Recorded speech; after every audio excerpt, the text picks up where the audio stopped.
Man, women over 40 getting into social content and social media, that can present some challenges. And today, Sybil Imel, you are our guest, and that's what you specialize in. You are the founder of Content Ready Sessions, and you particularly focus on helping women over 40 have an amazing time while they're creating an impact in everything social media. Sybil, welcome to the Uh, Interstate. Thank you for having me. This is awesome. And yes, it is kind of one of those things that so many women in our age group just don't really want to tackle, and they don't think that they have to tackle it. Right. So I've really decided to turn it into kind of a fun girly day. One day a Mhm. month, we gather and we collect content. So we're shooting content all morning, and then I teach people what to do with it in the afternoon. But I thought it would be really fun to niche into women over 40 because a lot of us were having babies when these things came out and when Right. social media came out. And I only joined Facebook so that I could check out my children's college roommates. And a lot of women my age can say, I did the same thing. Like I was vetting who my kids were going to be living with in college. And I loved it. I also became the planner for our high school reunions, and we did it all on Facebook. So Uh, thank goodness that's for the right. platforms, but it was really, really necessary to have a way for us to gain data, gain access to where each other were, communicate via Messenger. And so I quickly had our entire graduating class, which was 721 kids, on this platform. Whoa. And it didn't even launch until 2007, and I graduated in Right. 1984. So we'd come a long way, baby. And I'm just having a Right. blast with it. I've always loved graphic arts. I was raised by two artists. And so Mhm. I found a really great way to do it digitally. And I also love the fact that everything that I've created is kind of out there in the world to be retrieved by my future generations. So I'm really, really, really excited about what I launched and what I've created. I think that's remarkable. And Thank you. the reconnecting with people from the past is one of the biggest benefits usually of Yeah. social media. And it's amazing. So how cool to think back and sit here today and say, wow, organizing the high school reunion and internet stalking in the early Yeah. days, my kids' college roommates, has now led to you founding a very successful company and corporation that is impacting so many people. Well, I appreciate It's you really saying that. funny. It's wild. It really is wild because it was kind of cringy. And of course, my kids were like, "Mom, quit stalking us and quit stalking our friends." I'm like, "No, that's what I was born to do. Like, sorry, you're my kid, but That's I right. right." And of course, they were still 17 at that point. Now they're 34 and 35. But I Mhm. am still really good friends with a lot of their friends, a lot of their Right. friends' parents. And I realized a lot of their friends' parents are obviously my age and had no clue really this transition into taking it from Facebook into a selling site, which I feel Instagram is a selling site. TikTok, Mhm. obviously, TikTok shop and TikTok site, but Instagram is a beast, but it's a beautiful platform for female business owners to promote Mhm. themselves. And that really led to the understanding of confidence on camera. And a lot of females had been standing Right. behind their kids for all these years in every Christmas picture to really having to be loud and proud about Yeah. it. I've got a client that was a prison guard that decided, she couldn't have social Uh-huh. media.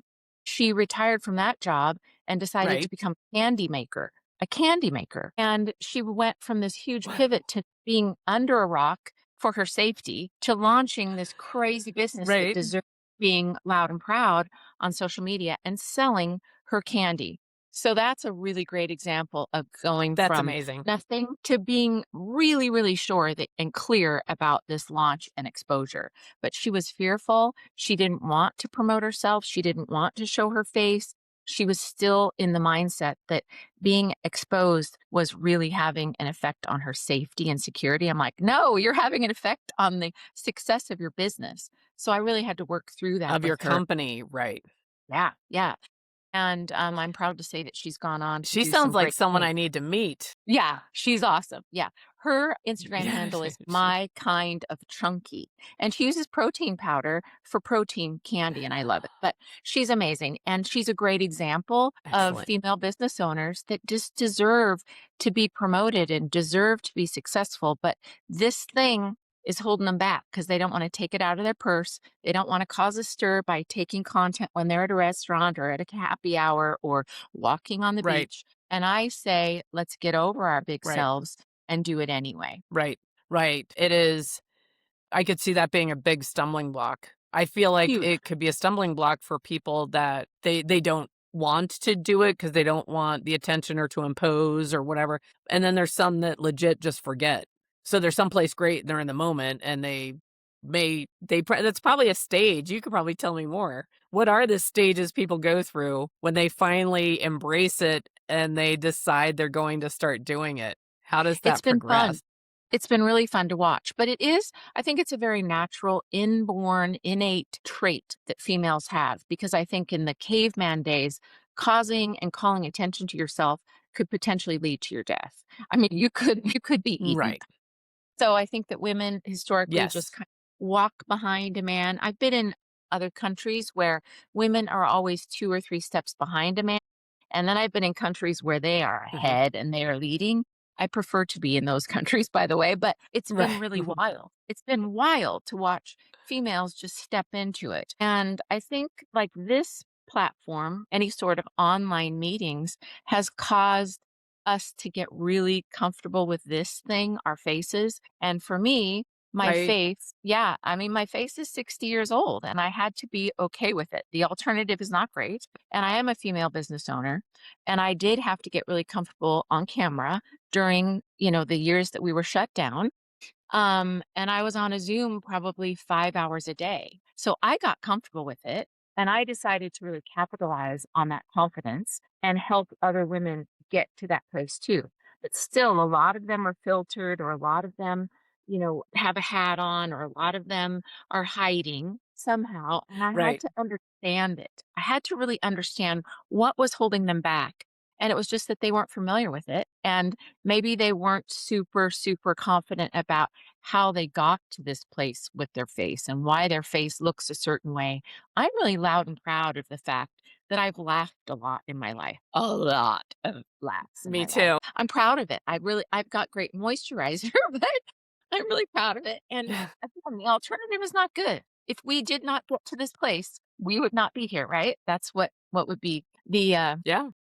obituary, right? But it's a hard Right. trait to teach. And you got to get there somehow if you're a female business owner, because I really think that if you are not out there loud and proud, you're withholding the gift. And many of my friends have products, services to offer, but they may just not know how to launch it and to promote it. So I really work through that with branding, Right.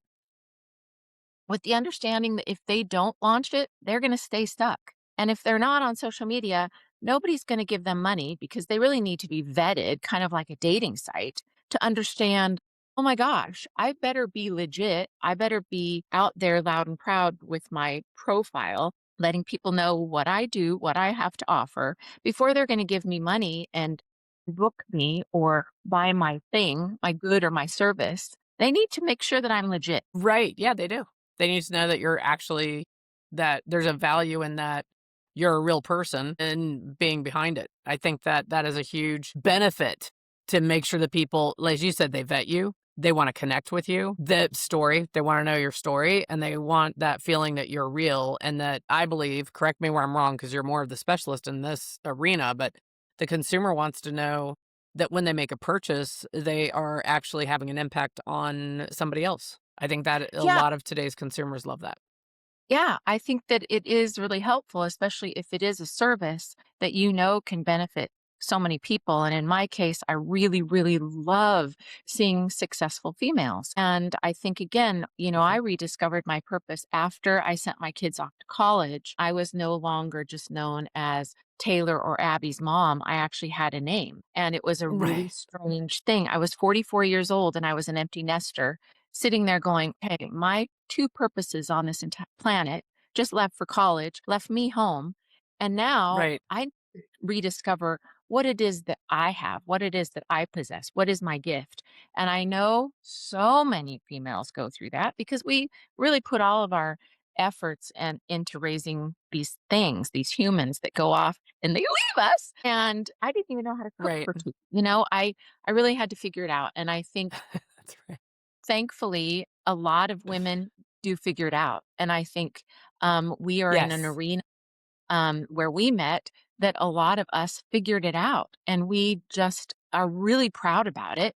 But there's a lot of women that just kind of don't ever figure it out. And I think that they get small and they kind of wither up. And I bet that their life expectancy isn't as long as ours because we're out there living it and shaking it and kicking and stretching and really sharing our gift with the world. And learning new things. Yeah. There Yeah. is evidence that when you Cerebral. continue to learn and you continue to challenge your systems, Yeah. you are going to, I'll just say, weather aging better. It's a Yeah. key part of Cerebral aging stimulation well. every day. Yeah. Learning new things Right. every day. Right. And I'm always Right. evolving. And thankfully, the platform of Instagram is changing every day. And I'm trying to stay on it. That's And right. So thankfully, you're learning that. yeah, learning new things. They bring out new features. I've learned new ways of colorizing things. I can do all kinds of crazy stuff. And I just love it to the point where I bound out of bed every morning. I started doing something called a mug shot. Right. Every morning, I take a picture of Okay. myself drinking coffee wherever I happen to be. And I love it. Do you I have a love it. variety of mugs? Yes, I have a variety of mugs and a lot of them are gifts. So that's been a really sweet thing too. Guess who else does? Oh, you do? Do you take a picture of Yeah. yourself every I day, do. no matter where you are, and I post it? not every day, but I go through spells where I've done it. I Okay. I did that on a big trip in Ireland. I took a picture of Yeah. a different mug every day, but yes, that's and actually, there's some behind me. There's some above Yes, my I see head. them. I see them. There's Yes, those are a awesome. tiki mug. Yeah, yeah, yeah. That's awesome. But I think Yeah, that's cool, and it just documenting. Documenting. it It's adds proof. something to the day. Yeah. So, as far as what I do, I have a whole network, a whole group of women that I have trained how to use Instagram, and they are in my mug club. And so I've really believed that if you can post a picture every day on stories, you can learn the platform. So I do it no matter what. Mhm. I've settled family disputes of where we happen to be by retrieving my archive on that day and wherever my mugshot was taken, I can say, Oh, "Yeah, we're in Hawaii on that day. No, we were in the right. mountains in that day." But it's a really good practice, and it also has been a community. So others that, if I Mhm, haven't posted my mugshot that day because I'm keeping it for the martini shot of the day, which might be later in the day, they will reach mhm. out and say, "Sybil, are you okay? Sybil, are you online? What's going on? I haven't seen your Isn't that mugshot yet." So funny? they kind of wait for it so that they can post theirs. So it really has formed this fun little cozy corner in our world that we have coffee together every morning. So I really train a lot on create a habit that you can start with every single day, and you will learn the platform just that easy. Not something else that you have to add to your day, but if you do this anyway, take a picture of yourself doing it, You're post it. doing it anyway, that's right. Yeah, So, yeah, Sybil, I have a question for you. yeah, It's obvious that if you're taking a prison guard who was not allowed to use social media to someone that is now selling her business successfully on, so you clearly excel with people that are either unfamiliar, scared, haven't done it before, have only done it for personal and they keep it private, but now, so you're good at that. Do you have services for someone who already loves it and knows it, but they're not using it to its optimized form? So can you take someone that already has a business and they're on social media and optimize them? yeah. Yes, I Is that can. something that you can also do? Yes. So in my content ready sessions, we start the day with 90 minutes of a photo shoot. And at the last one we just did, we took Mhm. 4,400 pieces of content in 90 minutes. And it all goes into a photo circle, which is not stored on your phone, but you have access to it and you can put your VA in it. You can let other Right. people have access to it. If we're in a women's boutique, the boutique has access to it and they can use it for all of their content. But what really is the Mhm. standout issue in business owners' content and success is consistency. They wake up every morning and they don't know Right. where to start. They don't have enough content. They don't know what to do with this. I call it photo mining. Go in your phone, grab something, put a quote over the top, or put something that you're in alignment with Right. over the top and get it out there. So when a Mhm. female business owner feels value in what she's doing, she'll do it again and again and again and again. So we do go in and deep dive the professional dashboard. We all have it in our Instagram.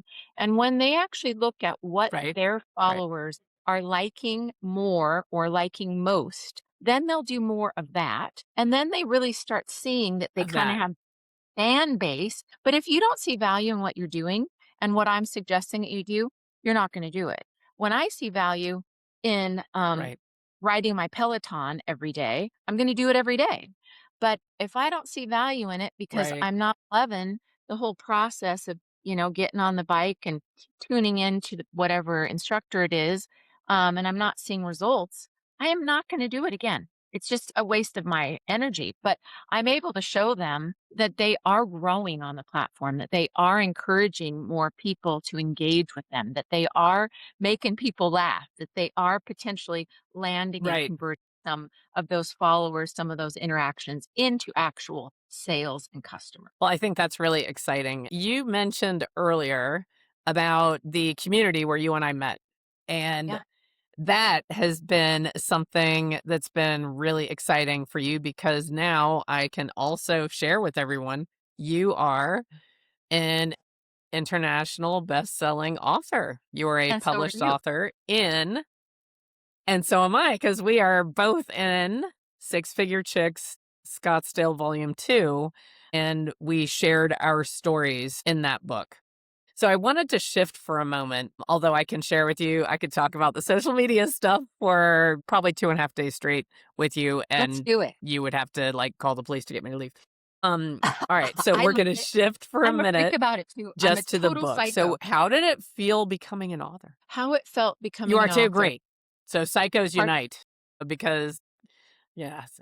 So what was it like writing your chapter and becoming an author and having this published? Share a little bit about that process and what it meant to you. It meant so much after it was all said and done. I probably will tear up talking about it, but Mel and I talked probably a year previous, and I said no. And then a number of my friends said, Sybil, you've got to share your story. Because I went through a really, really painful time, a divorce, and it was shameful. And I was really, really, again, hiding under a rock. And then connected with a high school crush, and my whole life was kind of like re-enlightened again. And I was really, really proud of it. And I wanted to light it up and turn it on. But yet I had this kind of under a rock life that I was having to leave behind from my messy divorce and then go into this crazy new bright life in sunny Arizona. So it was a really strange, strange transformation that I made, and it was kind of done on social media. So I had to really get comfortable, really revisiting that tough time. It was hard and it was painful and it was sad. And I call myself kind of this pile of goo on the ground that I just wasn't myself and I wasn't my bright and cheery self because I was going through the hardest thing I'd ever experienced in my lifetime. And thankfully, my Right. kids were both off in college. And so, they weren't having to deal with it the way that a wife or a mother has to deal with, just leaving her life behind that she knew and loved and built and moving on to this new thing. So it's hard, but I think a lot of women go through it. And so I wasn't sure if I really wanted to open that wound again. But when I actually Right. said yes a year later and put it on paper, what Right. an amazing, I call it the most cathartic experience that I've been through. So it was therapeutic, it was healing, it was painful, it was shameful, it was magical, all of those things coming together in 2,000 words or less. And I really feel proud about Right. the fact that I went through it. And I hope to inspire other people, other women to go through it too. And one of the charities that we have is Her Right to Rise, which is hopefully going to motivate other women to tell their story because it really can inspire Right. so many that have been there too. And I know so many have been there too. So many have come out of the woodwork and said, "Hey, I went through that also when my kids went off to college, or I went through that also when my kids were leaving the nest. And I went through that too because I no longer really knew my spouse because I'd invested so much of my time and energy in my kids, and now I needed to discover myself and need to reimagine what my purpose was. And I put it on the back burner for so many years. And now it's me, and it's about, discovering me, but also sharing me." So I loved the Right. experience. It was something. It was heavy, heavy. Are you feeling that? But yes. Yes. It was cathartic is the right word. And the other part of it is you did it. You did it and you're here today talking to me and you're fine. So you were vulnerable. It was scary, as you mentioned, all of those emotions that you were feeling. And we made ourselves vulnerable. And now it's in print forever. Forever. So it is something that is out there. But when you were saying that at some point you just felt like what did you say, puddle of goo? Puddle of goo. Yeah. And you've already mentioned this, but how many people out there right now may be feeling like a puddle of goo? Yeah.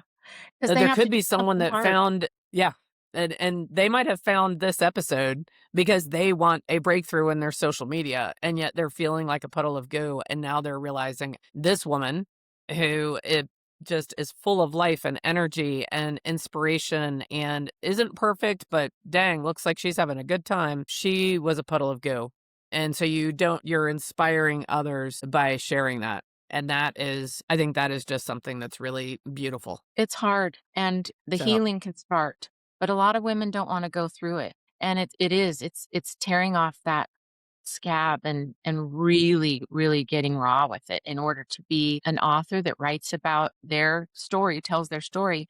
There's parts of every person's story that they don't want to revisit and that they're not proud of, but maybe it got them to the other side, and maybe it got to where they them, are. Yeah. yeah, to where they are. I think that we all 18 of us can say we had to live through that to get here today. That is, yes, yes. So I'm really thrilled that you did share that. It's very common. As excited, and you and I are both founders of our own companies. I have a coaching company. You have your content ready sessions, but ultimately we're all humans. And that element of being the puddle of goo is something that is so relatable and in many ways is even takes a precedence over what we've accomplished in terms of our companies and our career. Yes. So it's pretty exciting. Yeah, so exciting and such a great opportunity. I don't know if I would have said yes if it was just going to be my story, but knowing that I Right. was working with 18 amazing women who are now on the other side, we had very, very young authors this time too. So I Yes. love Yeah. seeing that launch in these women and how many more stories they'll be able to write in the years leading up to where I am today. And Right. I think it does open up the floodgates to just knowing that you can do it and having the facilitation handled by Mel and her whole company was just the greatest thing. I mean, we literally It told the was. story, wrote the story, and they took care of the other parts. And Right. the moving pieces and parts, I mean, even like this audible recording of that was so cathartic. Like it's my voice reading the lines that I wrote and putting it out there because I much prefer an audiobook. So now there's no Mhm. excuse not to read it because we've got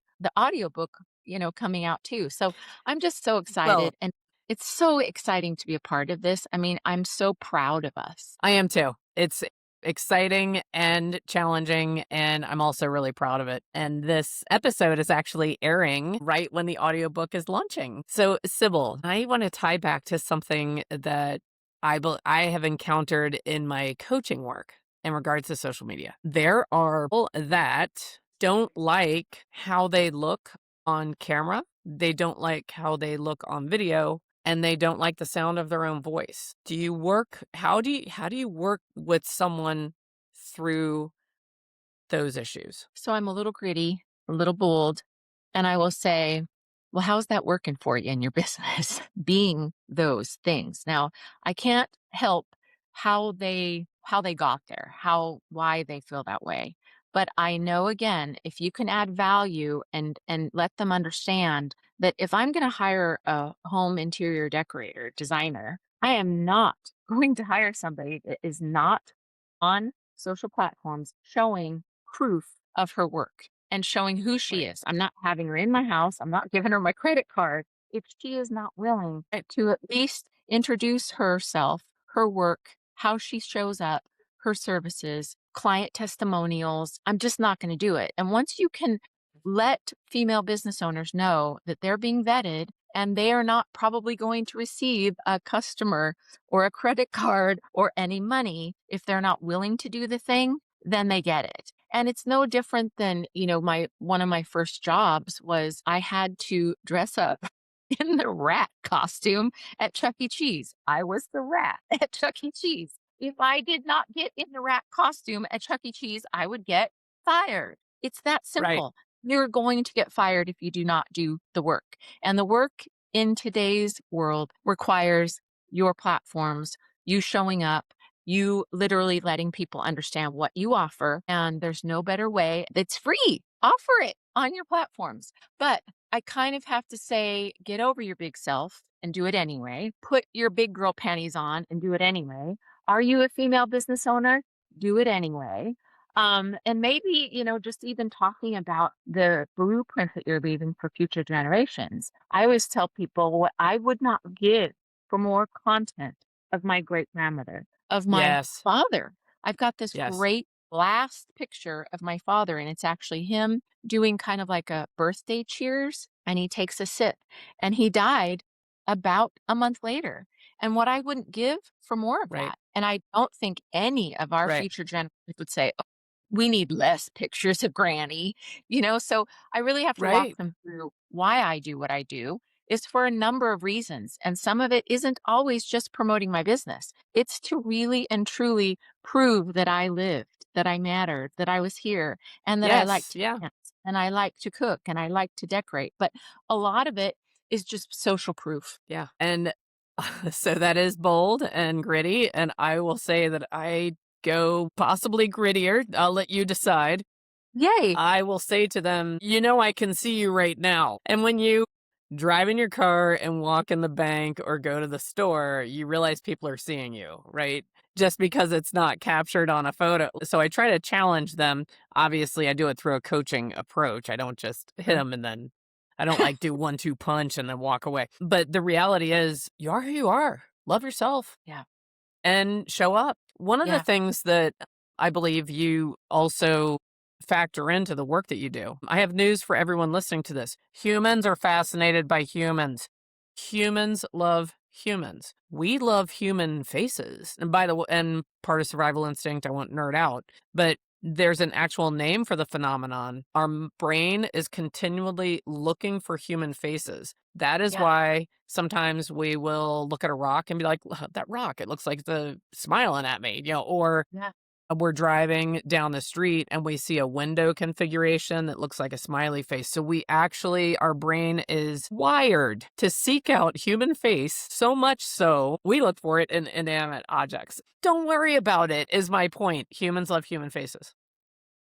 I'll go one step further and suggest that humans love to see authenticity in humans. So I, Yes. I kind of have this motto, which is let your freak flag fly. And one of the Yes. things that I've always been is a little bit saucy and a little bit Yeah. unique and really willing. Like I was always the first girl that they would send out and go, you do it. It's kind of like that commercial where Mikey will do it. Have Mikey. Immaculate. Yeah. Yeah, I was Mikey. They were always having Hmm. me. I got the first tattoo in the group, and I got the first microblading of my eyebrows. And I was always the first to go, fine, I'll do it. And then the rest of you who are standing back here scared will see that I didn't die when I actually went Right. and did it, or I spoke to this person first, or I joined that gym first, or I went to that gym class first. I taught the first cycling class. And, ended up being a cycling instructor because I went to that first class and I taught for 23 years. So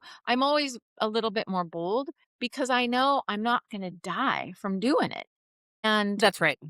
I just think when you talked about the human face, I've watched something recently where a newborn was put maybe in some glasses that they could see their mother's face. And Hmm. it was just the most clarifying moment to this little teeny tiny newborn seeing his mother for the first time, just like probably from that moment on changed everything about that life. And you're right. But I also find Right, that the right. more goofy that I can be and the more not perfect I can be allows more women who don't feel perfect and put together to relate to me. So when I'm dancing To around my house, relate. That is yeah, right. I've got dirty laundry in the background or I've got dirty dishes in my sink. Women are like, "Oh my gosh, I found my soulmate. I found my soul Right? sister." Because I too am a human and I live like that. And I think if you're totally Like a human. coiffed perfect, you might look like a Barbie doll too much and you're not approachable and not you couldn't connect with everybody. I'm trying to let women know you can connect with me because I've been through it. I've got 60 years under this face. I'm under this belt. And I've probably lived through an experience that maybe you need more help with, or maybe even better, can educate other people about how to get through it. So I love that you mentioned that because you're right. We've got to get our faces out there. And Yeah. I love filters and effects. And if that gets you over your big self and you're going to put a Go sheer ahead and do filter it. on, That's right. use it. Technology allows us to be like that, do that, use it. It's right there in Instagram and we may as well use the technology that has been created for us. And I think sometimes filters and effects help women get comfortable with putting themselves out there and pretty soon they're no longer having to use that filter effect. That's right. Yeah.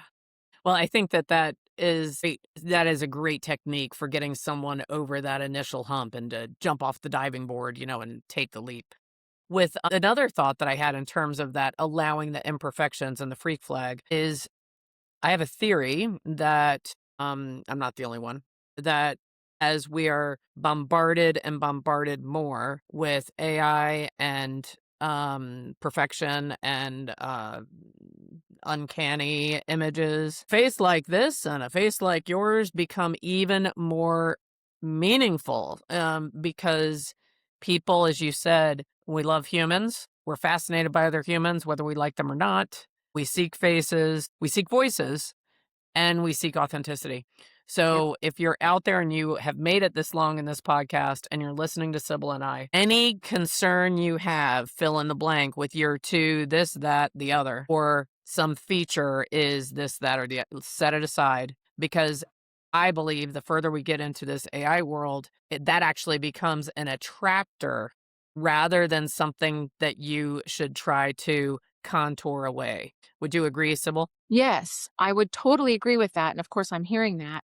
Have you heard the term trust recession? Oh, I have not. Oh, I love it. I love I when know. I hear a I new know. Tell word. me more. So Trust recession. we are currently in a trust recession because of AI and because of images and deep fakes. And I kind of feel like we're just on the very, very early cusp of it. But, they're Mhm. bringing back movies that weren't able to be finished because one of the leads died. They're able to complete the Right. actual movie because of AI. So I love that AI is being used the way it is. I've used AI to make myself into a leprechaun on St. Patrick's Day and Mhm. help 20 other business owners make themselves into some playful thing that they can use in their business. But Right. AI is fun. And I think that it does pick up on some of our fun traits and characteristics. We can be a cartoon if we want. So I love it so much. But I do understand this trust recession. And if I want somebody to give me money for my service that I'm going to provide to them, I need to show up real. I need to let them Yeah. understand that I am who I say I am. So the trust recession is already out there, creating a lot of doubt and fear and untrust in others. So the more authentic that you can be dancing in front of your sink of dirty dishes really lets people feel that trust of you and feel that, this other person was not authentic and real and they were AI. So I'm going to go with this chick that is standing in her kitchen and showing her real self. And maybe she's got, a stain running down her shirt. No one cares, but they do No one cares. know That's right. no one cares. And they know that you are willing to put yourself out there.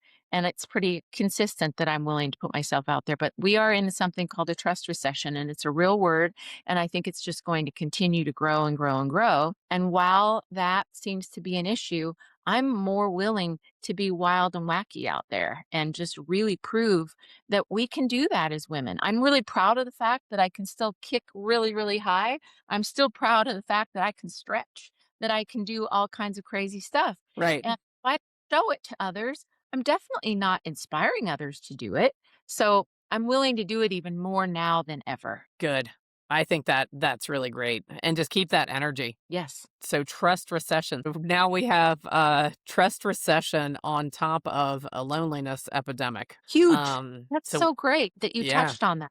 Yeah. Yeah. yeah, And, I feel that while the world was shut down, I did not realize how lonely people could get, but most of them are still in that space because they're still not really willing to get out of their house and leave their house and put on pants. that's right. And I realized that with my own mother. She's single, she's 80. And she said, I put together a group text thread, and every Sunday night, we would actually pull a recipe from our family cookbook and go and get the ingredients and cook together on Zoom. And I realized, Oh, wow, nice. this was necessary. And there's still those communities of people that need that because they are still kind of in their house and they haven't left yet. Right. And so, in order to get over the trust recession, they got to get out and about and meet with other people and travel the world and see everything that we have to offer. There's still a lot of fear out there. And I think that we can be those ambassadors to allow people to feel more comfortable about getting out and about. And connecting. Yes, And it could be as simple as you said of, you know what, grab your phone, take a picture when you're taking a sip with your yeah, and just make the connection. yeah, the connection. Well, I think this is phenomenal. So the content ready sessions you are doing, how often do you do those? The I do them days once that a you were month. describing. I do them once a month. They're from 10 to 3. So it's a 5-hour session. And we gather in the morning, introduce what we do and who we are. And everybody's got a QR code on their own Instagram profile. So immediately everybody starts following each other because they're going to be in Right. 4,400 pieces of content with each other that day. So if you really Right. think about networking, we're now expanding into each other's networks. So 20 female Right. business owners now a part of each other's networks. We go out into the wild and shoot content. I always have a professional photographer there. And then we also are educated on how to use our phones, what settings to have on our phones, what angles to take, what poses to maybe capture that day. We take a lot of B-roll. Moving media is much more interesting than just a static still image. And then we come back together, have lunch, and then I educate these women what to do with this content. What to do. They don't leave without making at least one reel and understanding their reach, their professional dashboard, really their brand, their ideal client, who they might want to tag in a few of their upcoming reels. They understand that before they leave. And I think more than anything, they just really have a great day with 20 other business girlies and go home. And from that point forward, have the content in their phone, have the ability to go out and post, understand how easy it is. Instagram makes it really easy for us with templates that many of them have never even seen on their platform yet. So I think Right. that Right. they leave there feeling so much more confident to do it. And I think that they also understand the real value in being much more consistent with it. Well, you look like you're enjoying everything that you're doing. And Sybil, I want to thank you for sharing all of this with us today. It is fascinating and it is something so rewarding when you just lean into it. And as you said, get over yourself. Yeah, let your freak flag fly. Yeah. Yes, that's right. So thank you for being our guest today on the Inner Estate. If you are listening to this episode, I hope you'll come back for the next and have a great day.